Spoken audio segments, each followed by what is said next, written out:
This is Aimee Smith, and you are listening to We Are One, You Are Two Gaming Podcast.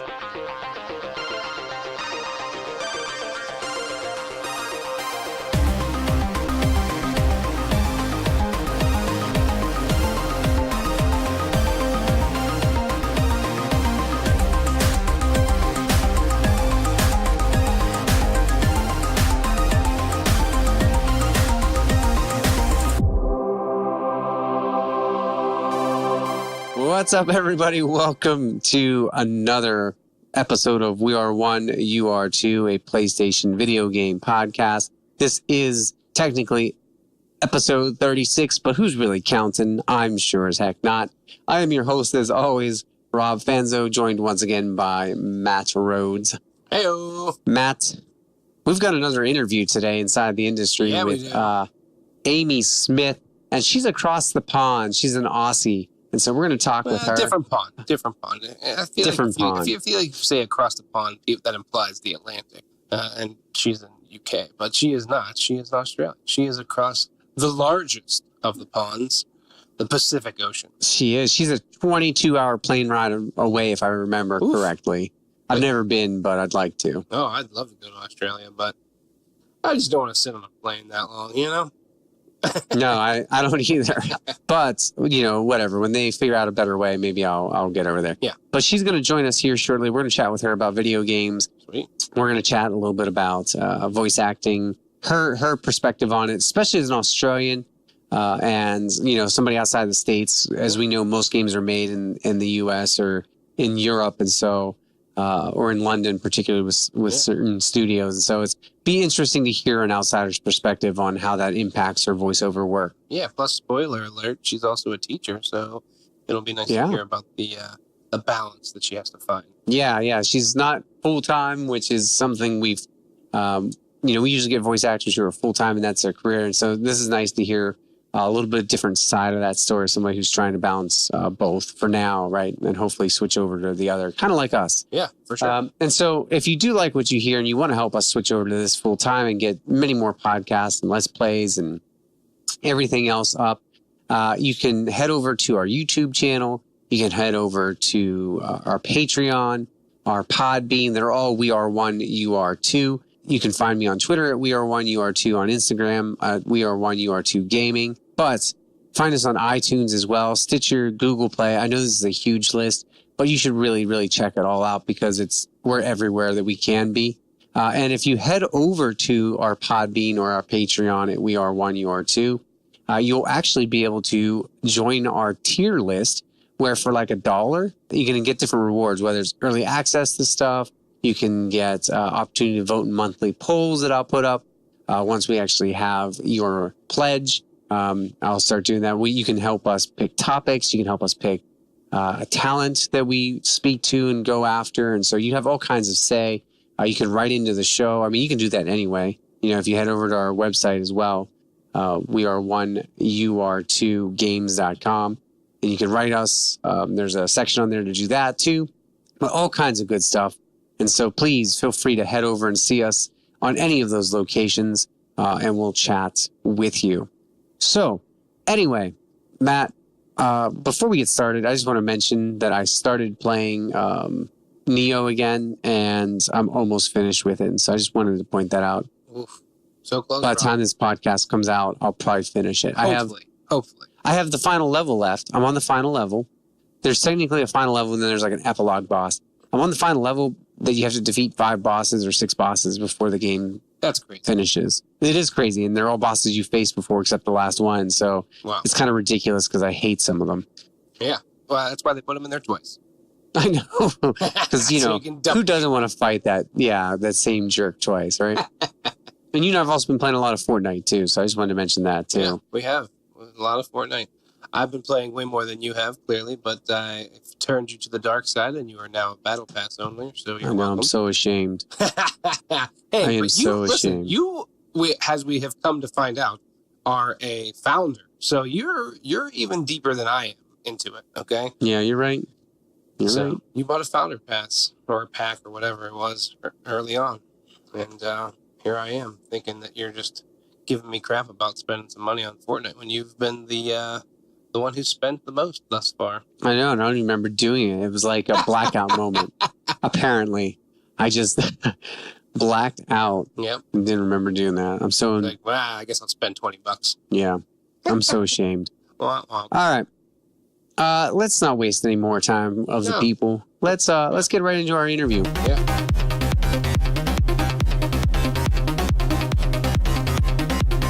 All right, ladies and gentlemen, it's time for another Inside the Industry interview. This week, we are joined across the way, actually, by Aimee Smith. So, Aimee, thanks for joining us today. Oh, it's no worries at all. I'm so excited. We're excited to talk to you. This is something that I find interesting because you and I, you reached out to me and we talked a little bit.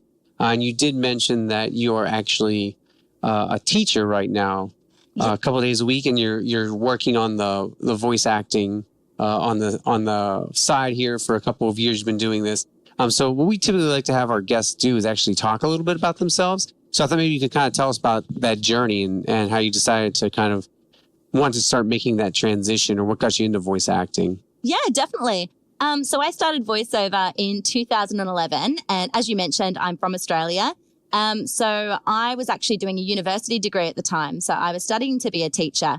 But previous to all of that, I'd been doing musical theatre and attempted to do a little bit of extra work. And I just found it wasn't the right fit. And it's something that I couldn't balance while studying my degree and working as well. So in 2011, I was like, what else can I do that's still a creative outlet and can still engage in all of that acting? And so I ended up having a look online at different forms of acting and ended up coming across voiceover. And I just thought it was the strangest thing. And it is something that I had never even considered, which is crazy. And I ended up coming across a site called the Voice Acting Club. And it's still very prominent today. It's had a complete rehaul by Kira Buckland. And I'm still on there today as well. And so for the first couple of years, I was underneath a staircase with an inbuilt microphone. And I think that's how a lot of voiceover artists do start in the industry. And I just did a lot of unpaid work in the beginning for a few years. And then I was still teaching full time as well. So I ended up getting my degree. I was doing 5 days a week, and I ended up taking a year off voiceover because I found it very hard to manage both of them. And then in the last couple of years, I spoke to my principal and I said, look, I'm going to do 4 days a week if that's okay. And I said, and then obviously my night times and my Fridays and my weekends I can dedicate to voiceover. And so I've been managing that for the last couple of years. But in 2016, I went over to the States and I recorded at Okraton 5000 for Freedom Planet 2.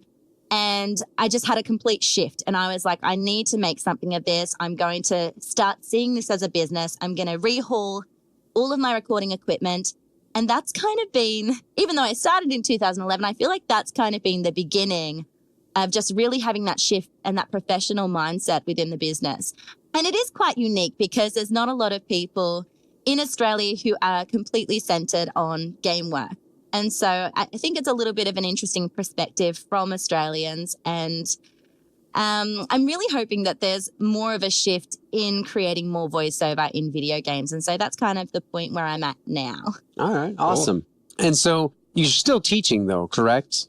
At the moment, yes. Yeah, I actually recently had the conversation with my principal and said I would still love to take on casual work, but next year I'm going to attempt to do voiceover full time. So that was a bit of an interesting conversation. But yeah, I'm still doing 4 days a week there. So it's a big balance. But yeah, I'm going to try and do this all next year. I have a very supportive husband. And he just said, I don't want to hear you complaining about it. Just go and do it. And then you're not living with any regrets too. So very supportive in a bit of an interesting way. But no, I'm really thankful for that. So yeah, I couldn't do it without the support. But yeah, very scary as well. I'm going from a very financially stable career to something that's a lot more flexible. And yeah, so we're just going to see how it goes, but I'm excited, definitely. Awesome. Now, if you don't mind me asking, as a teacher myself, I'm kind of curious about this. How do you get away with 4 days a week? Because I would love to tell my principal, hey, I'm only going to be here 4 days, and Fridays I'm going to, I'll let somebody else teach my classes. Maybe this is my naivety on the school system in Australia.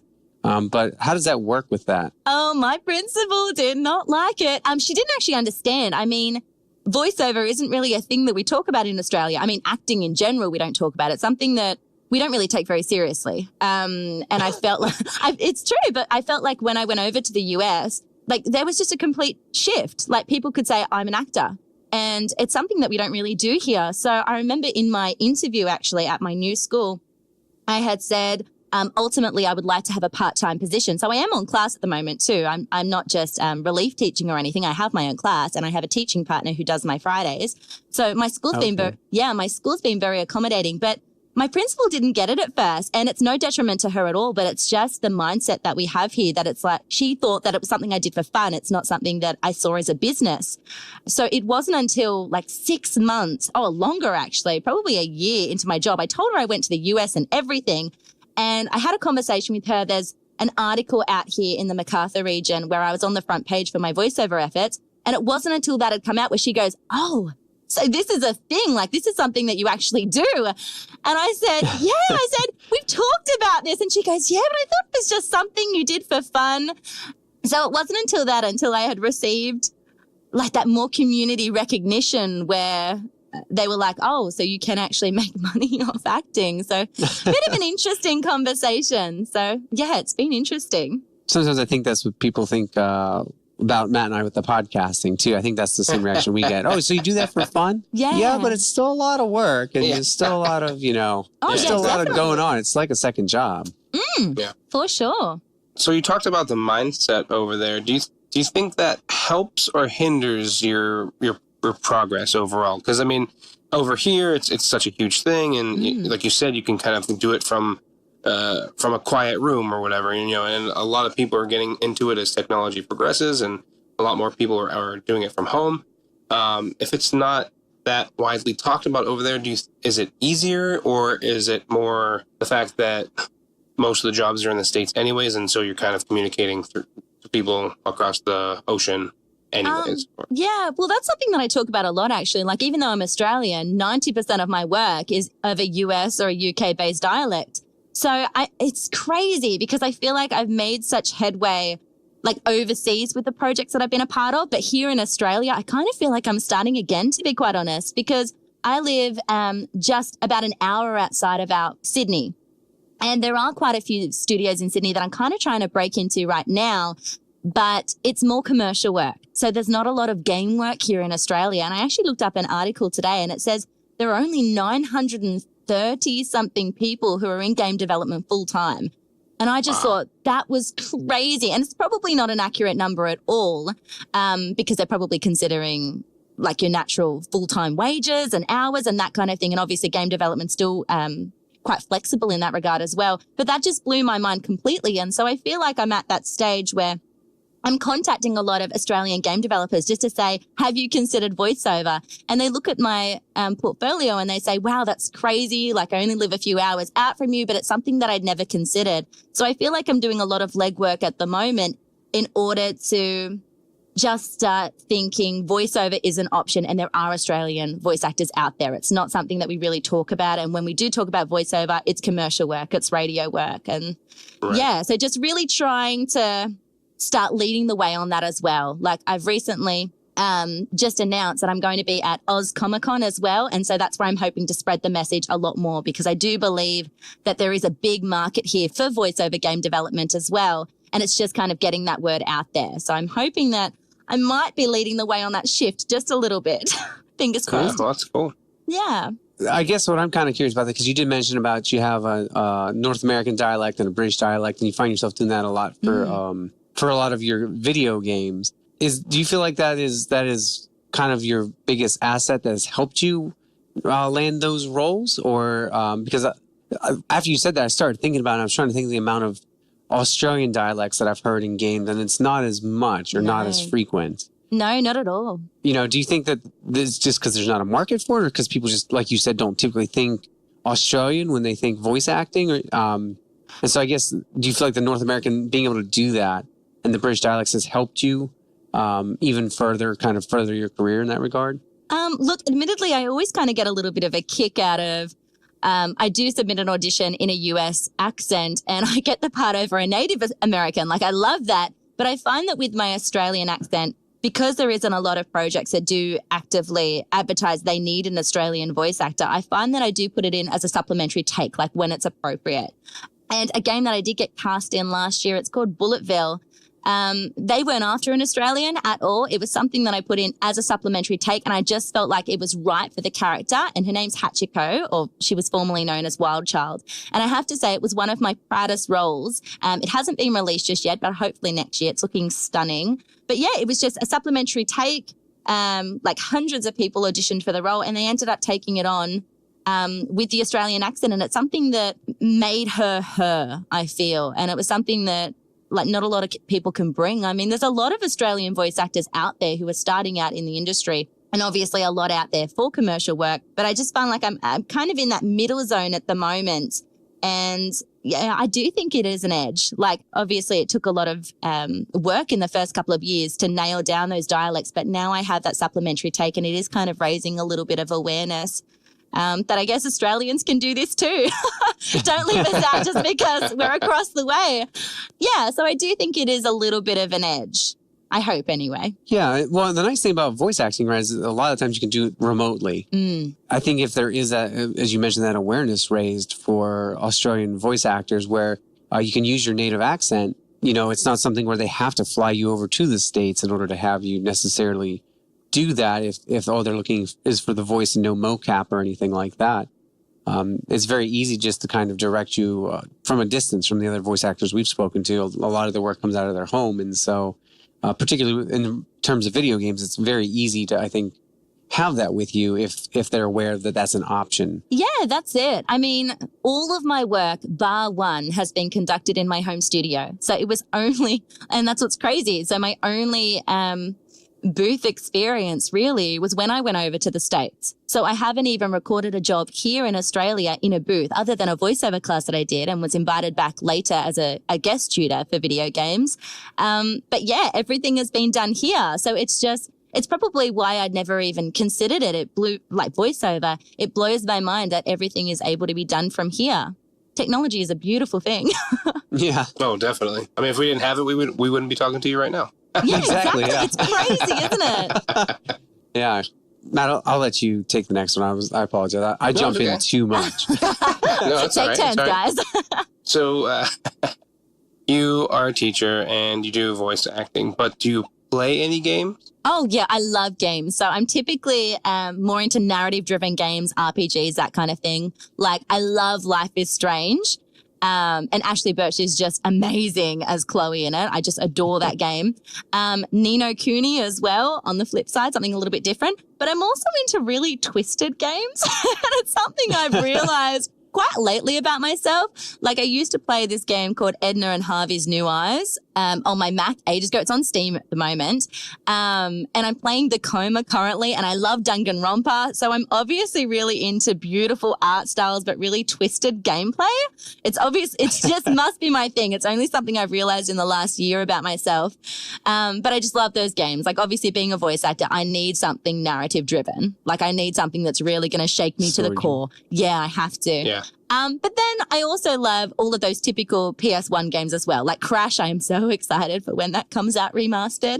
And Spyro, I mean. And The Misadventures of Tron Bonne. Like, not a lot of people have heard about this game, but it was something I would constantly replay when I was a kid. So yeah, I loved this game. But yeah, I play them quite often, like even if it's just like a little idle game or your big story driven games. But yeah, no, I think you definitely need to love video games in order to voice in them. Like, it's really important. You're constantly inspired by the voiceover that you hear in there. And in order for it to shake you to the core, like, you definitely start utilizing that in your performance as well. I recently finished We Happy Few as well. And the voiceover, oh God, I love that. It was so good.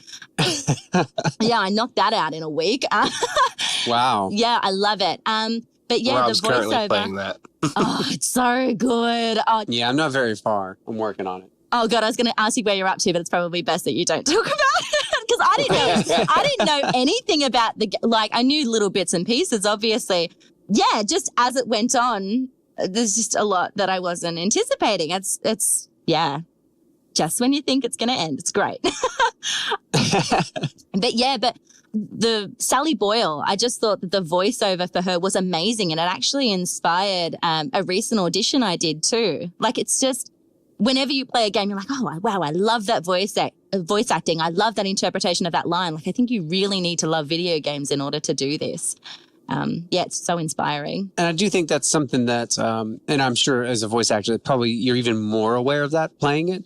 I think that's something that since we've started this podcast, I've been much more conscious of. I've always followed some of the bigger guys like Troy Baker and Nolan North, do the Uncharted stuff and pretty much everything else under the sun. But, talking to different voice actors and actresses, I've been really keen on everything I play, really absorbing it in a different way now. And I'm sure that's the same for you. Yeah, definitely. But even my husband too, voiceover is it was a supplementary thing. It's something that he never really paid too much attention to. Shame on him. But since I've really been getting engaged in this as well, it's something that he has noticed so much more. And yeah, it can make or break a game. That's what I really believe. But yeah, I find it impossible to not notice voiceover in a game when I'm playing it. Doesn't matter what the game is. Do you ever play the ones that you voice over? Definitely sometimes. Like Freedom Planet. It's awful because I love how the game looks. Like, I love watching Let's Plays of it. But man, I suck at that game. And I'm just, because I have a very specific niche of games that I do like to play and are somewhat good at. It doesn't necessarily mean I'm a good gamer. I just like them. And so a lot of Crystal Story 2 that I voiced in a couple of years ago, I played that because I was like, that's very within my, like, I'm generally okay at those games. But yeah, there's been other games like Battle Right where I just know I'm going to suck at playing that game. So admittedly, I haven't played that, but I've watched lots of Let's Plays. So I generally do one or the other. If I know I'm going to be crap at it, I'm going to watch a Let's Play. I was just curious because I don't know if it's a surreal experience when you hear yourself and you go, oh, that's, I remember saying that line. I remember recording that. I remember doing that over and over again. I don't know if there's any kind of experience. Do you have any kind of experience like that when you play through something like that or watch it even? Yeah. I mean, I still remember seeing the voiceover for Mila and like I got so overwhelmed. There's been a couple of experiences where I've just cried and been like, oh my God, that's my voice. But yeah, and even watching like the release trailer for Alicia from Battle Right as well. It's just for a couple of roles, it really, really trips you out. And even when there's little voice clips like Hachiko in Bullet Right 2, I remember when I submitted my audition for that role, it was probably the first time where I was so in touch with a character. And I remember like crying in my audition. And I even played it back for my husband too. And he goes like, wow, I've never heard you voice for something like that and be so in tune. So yeah, like I feel like a lot of the memories do come flooding back when I hear these voice clips. It is really surreal. And it's crazy, like even having done this for so long, the surreal nature doesn't leave you. Like I don't know if it's the same for people who have been doing this for 10, 20, 30 years. But for me, I really hope that feeling never leaves me because it is just, there's something so unique about seeing your performance in a game or just for actors as well, seeing your performance in a movie. I don't think that ever really leaves you, or I hope it doesn't. Okay. Yeah, I was very curious about that. I don't think we've talked about that with other voice actors that we've had, but it's always in the back of my head, like, because I know when we listen back to our podcast, I go, and there's moments. Oh, a bit cringy. Is that what you mean? Yeah, exactly. Yeah. Oh, yeah, look, I have to say, I remember one of the first animations that I voiced in, and at the time that it came out, I was so blown away and I couldn't believe it. And I looked it up earlier this year and I was just like, oh my goodness, that was so cringeworthy. I'm so sorry. But at the same time, you also see it as, look how far I've come. Instead of cringing too much, it's more a reflection of, look how much I've learned in that amount of time. And that's a pretty amazing thing too. Yeah, agreed. Yeah, just looking back on our first couple podcasts, being able to kind of get the ebb and flow of like conversation with each other is, it's a thing that you learn over time. It's not necessarily an automatic thing, even though we're friends and we've been friends for a long time. It's still kind of a different kind of beast, Yeah, there's definitely a few barriers to overcome despite knowing each other really well. It's like, okay, that microphone placement, all the technology, and Exactly. It's a bit of a juggling act. Yeah. Now, we've talked to a lot of people that have, this is their career 100%, and you are kind of splitting time between being a teacher and doing the voiceover. So how exactly do you go about choosing your projects? Because I feel like you even have that much less time to work on things, having, 4 days a week committed to a different job? Yes, there's definitely a lot of barriers there. Definitely on both sides of both jobs as well. I mean, I try to not make it too obvious as a teacher that I am dedicating my time to something else. And I like to think that I hide that quite well. And then on the flip side for voiceover too, I like it to be perceived that I'm spending so much time in there. I feel like there's not a lot of time for free time. It's always if I'm home and I'm on my laptop, I'm doing teaching work, or I'm there marketing, or I'm looking for new jobs. But as I'd mentioned, like from 2016, when I did take that shift, I get to take on a lot less free passion projects. I do find like I have my set rate now and I am a little bit flexible with it, but typically it does need to be paid work. Like I do, like it does make it really, really tricky. So I am excited for next year when there's a little bit less stress on the roles that I do need to choose as of right now. Like I do need to turn down a little bit of work. It is tricky taking on some work that does have chapters upon chapters upon chapters as well. So I do find that the time crunch can be a little bit tricky. So I am really excited for when I make that transition next year and just seeing how far I can push it. But I use sites like I still use Voice Acting Club. I'm using Casting Call Club a little bit more, but obviously like in that paid section as well. But I find that a lot of my work I get from being a part of different talent rosters, or I get it from direct marketing, like even if it's through Twitter, like using hashtag voice acting, hashtag voice actor, voice actors, voice actress, voiceover. So I find that my Friday afternoons, after I do all my auditions, all of my booked work, I spend a couple of hours where I just try to contact new potential clients. And obviously putting that time into my website so that attracts a little bit more work too. So it is interesting because as of late, I'm finding I'm doing a little bit less of kind of throwing out that fishing line and trying to catch something. A little bit more is coming to me now. So there is a little bit of an interesting change there as well. Awesome. Yeah, that's pretty cool. Now, so I guess in that same vein then, since you do hunt out and things are starting to hunt down, is kind of video games the path you prefer to take? Or because a lot of, and you've mentioned this yourself, that you do radio work and that you've done some commercial work, and I know you've done some animation work as well. Is there a particular path that you want to go, or are you completely content with juggling all those different directions and those different opportunities? I think that with video games, that is definitely where my heart lies. And for a lot of voiceover artists, they would say the same thing too. But I think in Australia, I do need to find a way to have a sustainable living with the commercial and with the radio work. And so I have been emerging a lot more in that this year. So like I recently did a radio ad for Telstra. I've done a TV commercial for Soul Origin. Like RSL clubs, like a whole heap of different things. And so I think that due to geography, I do need to definitely start branching out more into the commercial and radio work, but still maintain the video game work at home here as well. So yeah, it is a little bit of a juggling act. Like I feel like I'm starting all over again with the commercial work because it's something that I didn't have a lot of experience in. And even with audiobooks too, I've dedicated a lot of time into video games. So yeah, now I'm kind of just trying to learn a whole bunch of different branches and then next year see where it all starts to fall. Awesome. Yeah, that sounds like you have a path set for yourself, which is obviously the first step. Yeah, that's great to hear that you're able to do that. And it's what I love hearing from you, and you've kind of iterated this several times, is the geography has kind of been a challenge. And so it's great to be able to overcome that and still manage to be successful and do what you want to do, as well as working, on the side with the other projects, commercial work as well. So yeah, like that's definitely what makes it tricky. And I've had a lot of people ask me, do you plan to move to the US? And admittedly, I don't. So I've got to find a way to still make this work for me.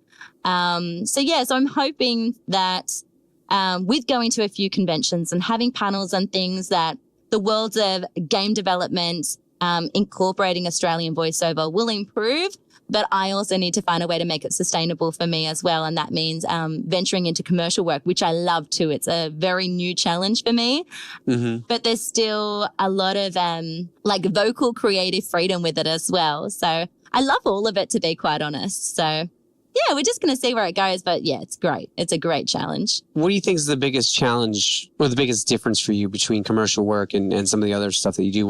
Because you've mentioned that a couple of times, but what do you think has been the most difficult, maybe element or transitional piece that you've had to deal with in moving in that direction?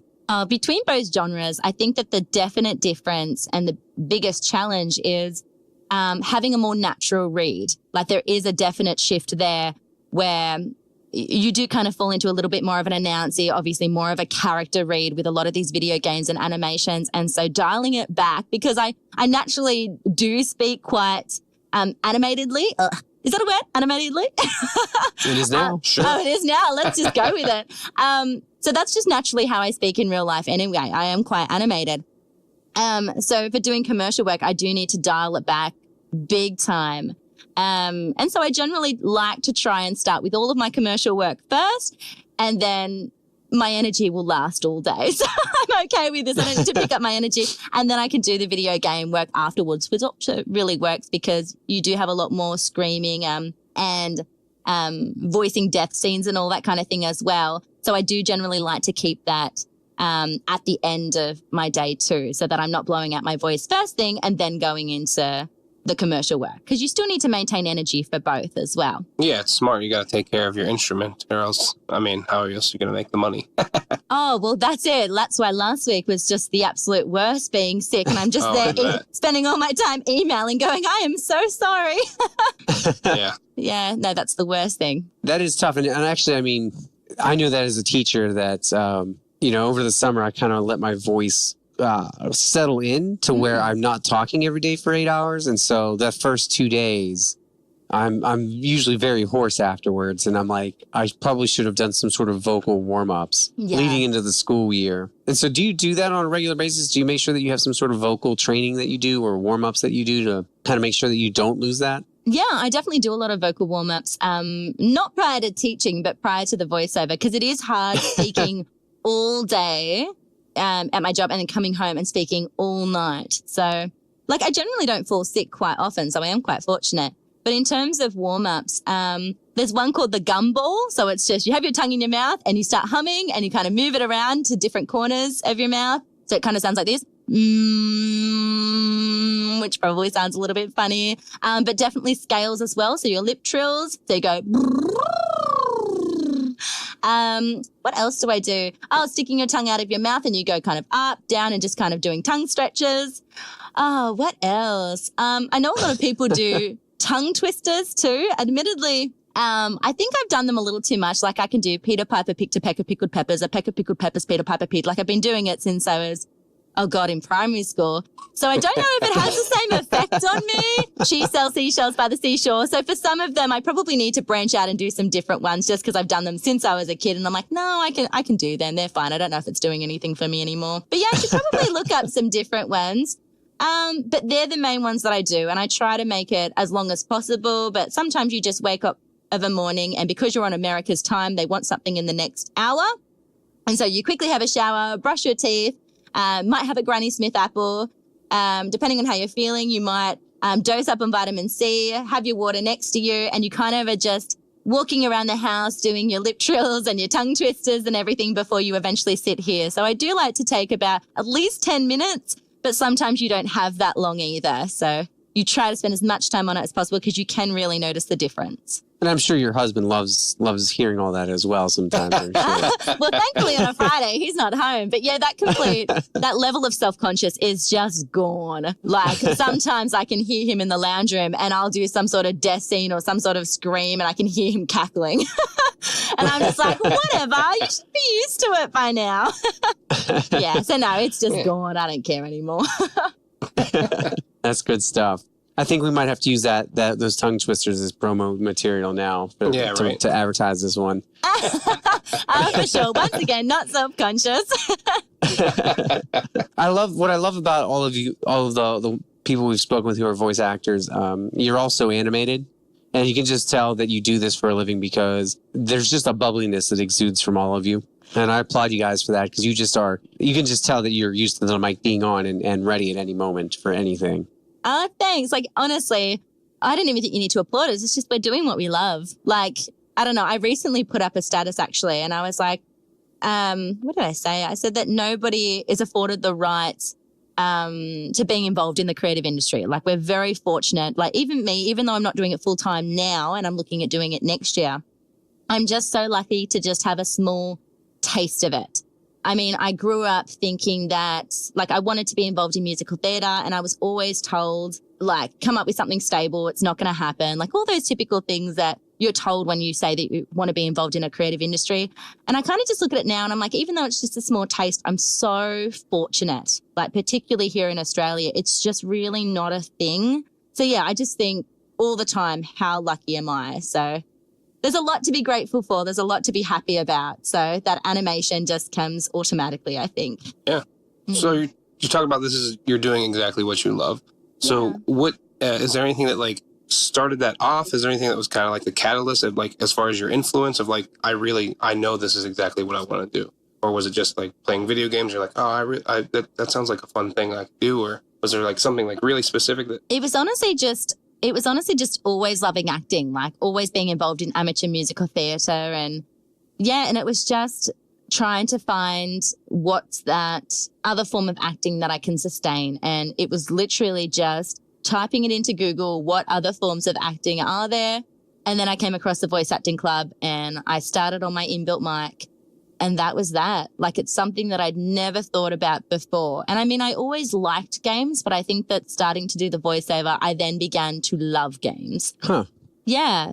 So it kind of went the other way around. Yeah. Because it was just like, once again, like I said, with my husband, with me starting to do the voiceover, then he started to recognize the voiceover and it kind of made the game for him. Same thing kind of happened to me. Like, I still loved Crash and I still liked Spyro and all that kind of thing. But yeah, I think that it started to really inform the type of games that I loved to play because of the voiceover. That's really fascinating. But I guess that's, I can understand that though, because I think I've gravitated a lot more towards indie games. And Matt will probably attest to that, just the way I talk about them since we've started this podcast. And we've kind of spent a lot of time with indie developers. And so I think there is something about your job, if it's within that realm, that will push you towards a certain direction within that within the genre of gaming that you didn't maybe do before because of that. Yeah, definitely. And I think that's the same for me, like definitely getting into indie games as a result of the voiceover as well. Yeah, that's awesome. So, Aimee, I guess I'm looking here. I think what I really would like to maybe have you tell us as well, because we've covered a lot of ground here, is just kind of where we can find content and information about you now. So it's your website, social media. Kind of just give us a plug about where we can find information regarding Aimee Smith. Yeah, sounds great. So my website is www.aimesmithva.com. And that's AIMEE. And I can be found under Aimee Smith VA on Facebook, Twitter, YouTube, and Newgrounds, and practically everywhere. I think all voiceover artists, they just try to subscribe to as many websites as possible just so you can be found everywhere. It's great. But yeah, no, they're the main ones, definitely. I think I'm most prominent on Twitter, though. I am obsessed with Twitter. I love Twitter. I've fallen down that rabbit hole as well. Seems to be the pattern, I think. I feel like most of the people we've talked to, that's the easiest way to get a hold of them. That's the easiest way to kind of, reach out, or the quickest way to get them to respond, which is nice. Yeah, it's crazy. I mean, I only joined 2 years ago. So while I was in the States, Dawn Bennett was like, do you have Twitter? You should get Twitter. And I was like, oh, no, I'm really not into it. And then as soon as I joined, sounds like me. All night, I just could not help but keep my fingers twittering, twiddling my thumbs. But yeah, no, I love it now. But I find that I'm kind of not as focused on Facebook. I find I can only dedicate my efforts to one thing at a time.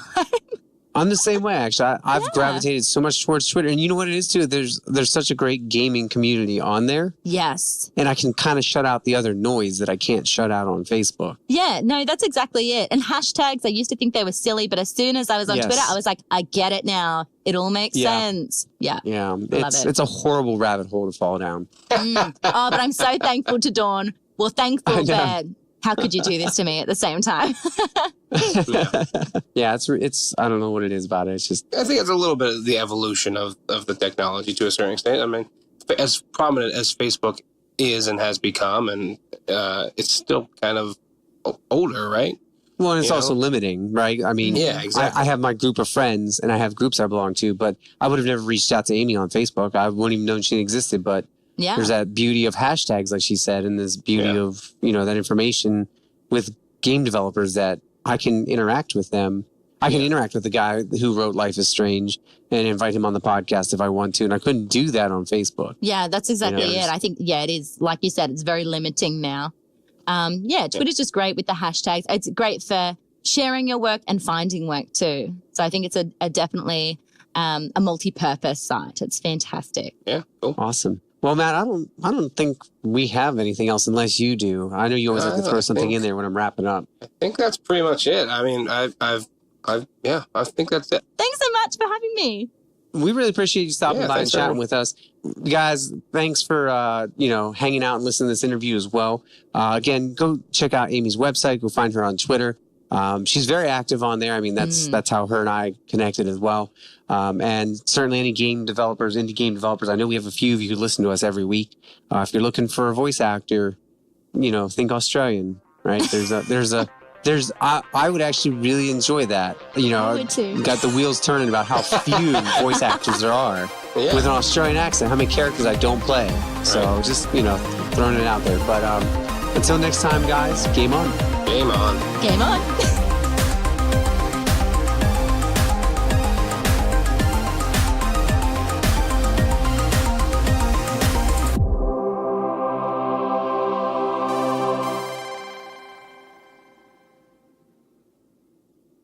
Is there outro music this week?